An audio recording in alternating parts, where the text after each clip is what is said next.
I work in a kindergarten.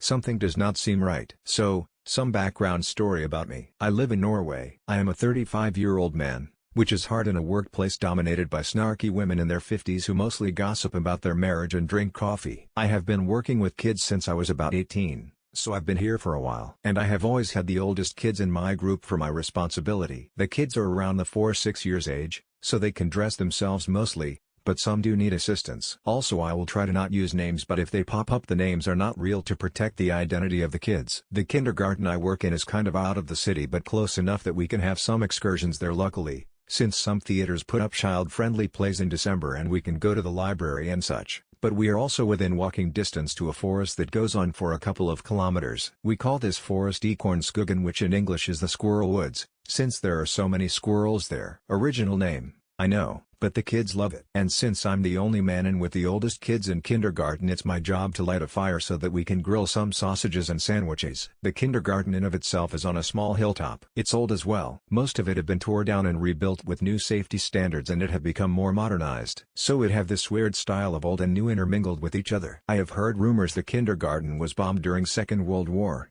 but honestly I doubt it since the bombings didn't happen around here. Now that out of the way, there are a lot of things that does not work the way it's supposed to work. The old women of the place mostly say the place just have a personality to it, and yes, I suppose that's true. The kindergarten does have this kind of aura when you are here, like it's an old grandpa or grandma watching over you with a smile, but sometimes there is something else. Now, over to the kids. I have about 25 kids on the age of 4 to 6 years of age in my department. Not sure if that is the right word, but I'm going to use it, together with 4 others. 3 women in their 50s and one about 27-29 freshly from school. 10 of these kids are about to start school, so they are my group, which I handle mostly alone when we are at the kindergarten, which is normal for me. I am somewhat strict, but the kids know I do it because I care about them. Yes, I am the grown-up at kindergarten with the loudest voice. Come at me. The days mostly go by peacefully. Sometimes weird stuff happen, like cups falling down when there were no one there, or the door closing by itself, but that's just the house settling. I used to think that, at least. I have never believed in the supernatural, or ghost or something like that. At least I didn't. You see,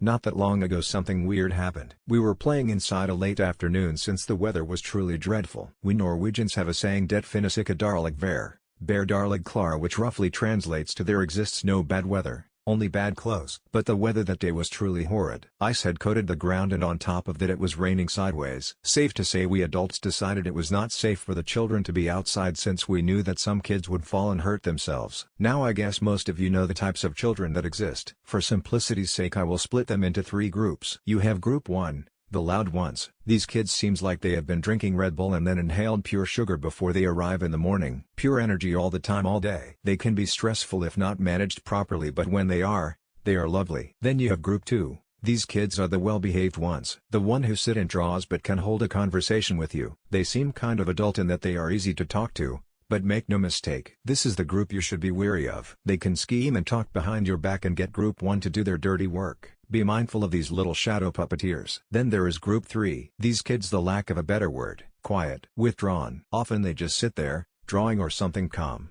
just watching. These kids are often overlooked since they are so well behaved. And there is nothing wrong with them, at all. But they value their silence and calm. They are the introverts of the children, so to speak. Anyway, on this day, most of the kids had already gone home since it was late in the afternoon. The kindergarten was only a half hour until closing, so it was rather calm, and I was the last one with 2 of the quiet ones and 1 of the adult ones. We were drawing, yes me too, and just generally talking whilst listening to music on a Bluetooth speaker, playing just calm lo-fi from my phone. We were talking about how early it gets dark and that soon Santa might come to give them gifts. When suddenly a cold draft came off where we sat, and I noticed that the door has gone open, which happens sometimes with this old kindergarten. So I stood up from the small chairs to close the door. When I came back, the music on my Bluetooth speaker had stopped. Ha, I commentated. The bald man doesn't like that song, one of the quiet kids said. Ha, I said again with some surprise. When I looked at the kid who said that, one of the quiet ones, a boy with flowing blonde hair and piercing blue eyes, was staring at the spot next to the speaker. What do you mean, Rune? A bald man turned to the speaker since he does not like the music. He is frowning at you right now. A chill went down my spine and I felt goosebumps all over. But I am here as a guardian for these kids, so I had to at least try to seem calm.